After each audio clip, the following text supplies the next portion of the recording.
안녕하세요. 한국사회 이해과정 시간입니다. 이번 시간에는 한국의 역사 중 조선시대에 대해 알아볼 건데요. 여러분 버스나 지하철 자주 이용하시죠? 그곳에서 이런 모습을 보신 적 있나요? 노약자석은 걷는 것이 힘든 노인이나 몸이 아픈 사람, 또는 임산부가 앉도록 배려하기 위한 자리인데요. 노약자석이 아니더라도 한국 사람들은 버스나 전철에서 노인이나 몸이 불편한 사람을 보면 자리를 양보하는 습관이 몸에 배 있습니다. 다음은 제사 지내는 모습인데요. 한국에서는 부모가 돌아가신 날에 이렇게 상을 차려서 제사를 지냄으로써 부모에게 효도를 하고 죽은 사람의 영혼이 하늘나라에서 편안하길 기도합니다. 마지막으로 이 사진은 결혼식 때 패백을 드리는 모습인데요. 패백이란 신랑과 신부가 상대의 부모에게 인사를 드리는 것입니다. 이 모습들은 모두 조선시대로부터 내려오는 유교 문화의 전통이 오늘까지 남아있는 모습인데요. 이 밖에도 식사를 할 때 어른이 먼저 숟가락을 들고 식사를 해야 자식들이 밥을 먹는 등의 식생활 문화도 조선시대에서 비롯된 전통입니다. 오늘 이 시간을 통해 조선은 어떤 나라였고 어떻게 발전했는지 배우면서 한국 사회를 이해하길 바랍니다.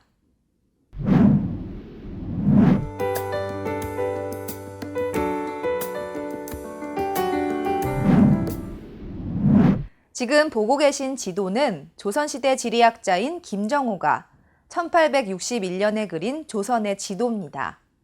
이 지도를 대동여지도라고 하는데요. 대동여지도에 그려진 조선의 모습은 현재 한반도의 모습과 매우 닮아 있죠. 조선은 태조 이성계가 1392년에 건국해 1897년까지 한반도를 지배하던 국가입니다. 조선의 수도는 현재 서울 지역으로 당시에는 한양이라고 불렀는데요. 1897년 당시 임금이었던 고종이 대한제국을 선포하면서 조선이라는 명칭은 더 이상 사용되지 않게 됐습니다. 조선은 신분제 국가로 양반부터 중인, 상민, 천민으로 나뉘어져 있었는데요. 신분별로 하는 일이 나뉘어져 있었으며 신분은 자식에게도 그대로 이어졌습니다. 양반은 문반과 무반, 그리고 그들의 가족인데요. 문반이란 심리, 역사, 문학 등을 연구하는 사람을 뜻하고 무반은 무술 등을 전문으로 하는 사람을 뜻합니다. 중인은 주로 의사나 통역을 하는 사람과 같이 전문 기술직을 뜻하고 상민은 주로 농사를 짓는 사람을 뜻합니다. 마지막으로 천민은 양반의 집에 소속돼 굳은 일을 하는 노비와 육식동물의 도살 등을 하는 백정이 있는데요. 천민은 신분 중 가장 낮은 계급이었습니다. 조선은 유교를 바탕으로 나라를 다스렸는데요. 유교란 중국의 학자인 공자의 가르침에서 시작된 사상으로 조선은 중국의 영향을 받아 유교의 내용에 따라 생활 예절을 지켰습니다. 유교에서는 신하가 나라에 충성하는 것, 자식이 부모에게 효도하는 것, 아내가 남편을 위해 정성을 기울이는 것 등을 중요하게 생각했는데요. 이것을 삼강오륜이라고 합니다. 삼강오륜이란 유교에서 중요하게 생각하는 인간이 지켜야 할 근본 도리로 3가지 강령과 5가지 일륜을 말하는데요. 나라에서는 삼강오륜을 잘 지킨 사람에게 상을 주기도 했습니다. 삼강오륜의 내용을 하나씩 살펴볼까요? 먼저 삼강입니다.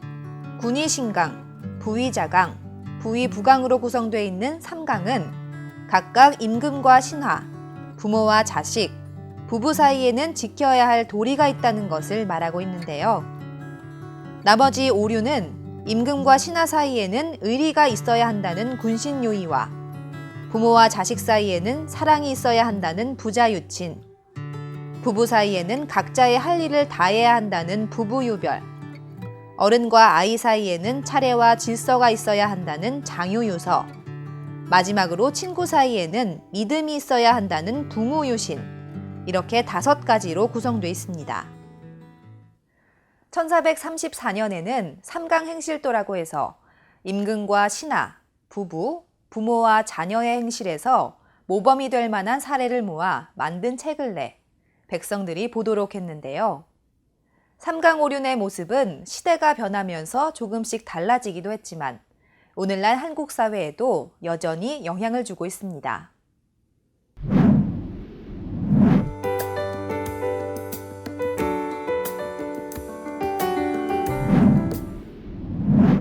조선의 네 번째 임금이었던 세종대왕이 다스리던 시기에는 특히 문화와 과학기술이 발달했는데요.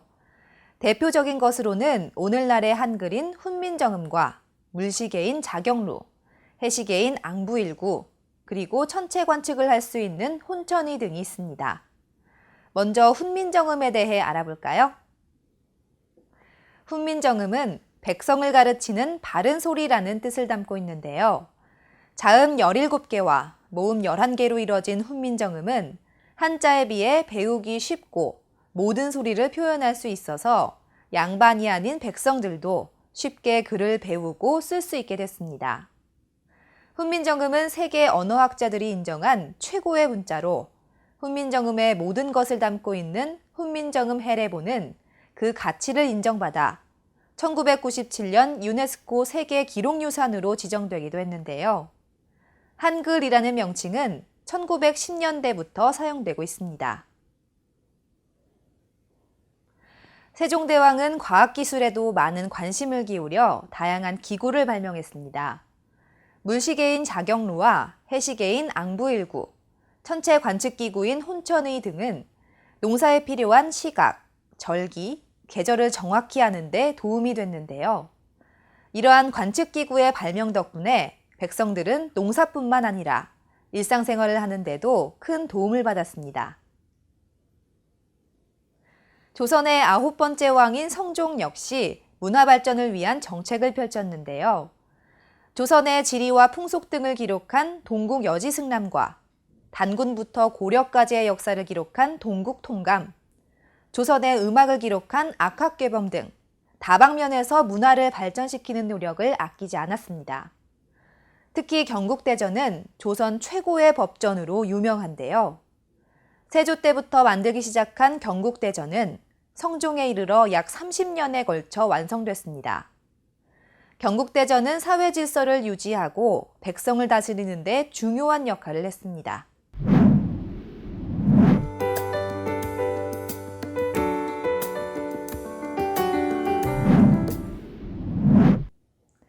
조선은 다양한 문화와 과학기술을 발전시켰는데요.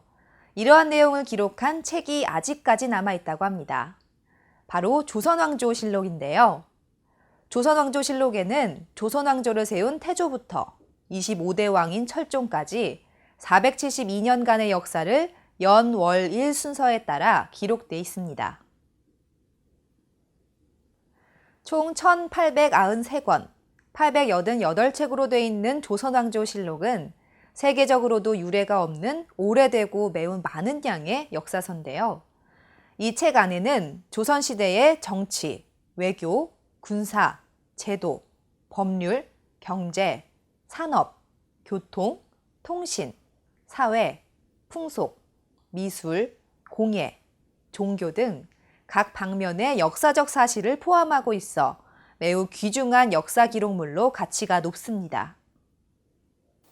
예, 조선왕조실록은 이제 엄밀한 의미에서 원래 이름이 아니고 이 조선시대의 이 역대 왕들의 기록을 전부 다 이제 정리한 것을 통칭해 가지고 조선왕조실록이라고 부릅니다. 조선시대에는 어떤 전통이 있었냐면은 이 왕이 돌아가시고 나면 그 왕의 치세 동안에 있었던 것을 모두 기록한 그런 기록들을 정리하고 그것을 책으로 간행해서 이 역사적인 어떤 그 기록으로 남기는 그런 이 습관이 있었습니다. 그런데 이 조선왕조실록은 상당히 정확한 걸로다가 정평이 나 있습니다. 그 이유는 이 왕이라고 할지라도 마음대로다가 이 기록에 대해서 손을 대지 못하도록 하는 아주 엄격한 말하자면 준칙이 있었기 때문이죠. 그래서 정확하게 기록하고 그것을 후세에 정확하게 남겨서 이 역사적인 어떤 그 반성의 이 자료로 삼고 또한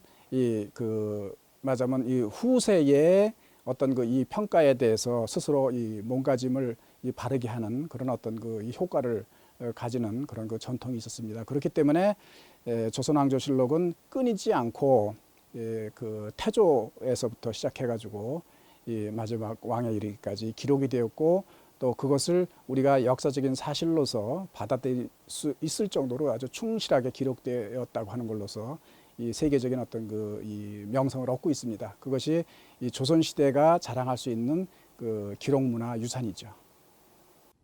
조선왕조실록에 대해 잘 배우셨나요? 조선왕조실록의 역사적 가치는 세계에서도 인정을 받아 1997년 유네스코 세계 기록유산 등으로 등재됐는데요. 여러분도 조선왕조실록을 볼 수 있는 방법이 있습니다. 제 옆에 보이는 홈페이지에 접속하면 조선이 세워진 시기부터 세세하게 살펴볼 수 있는데요.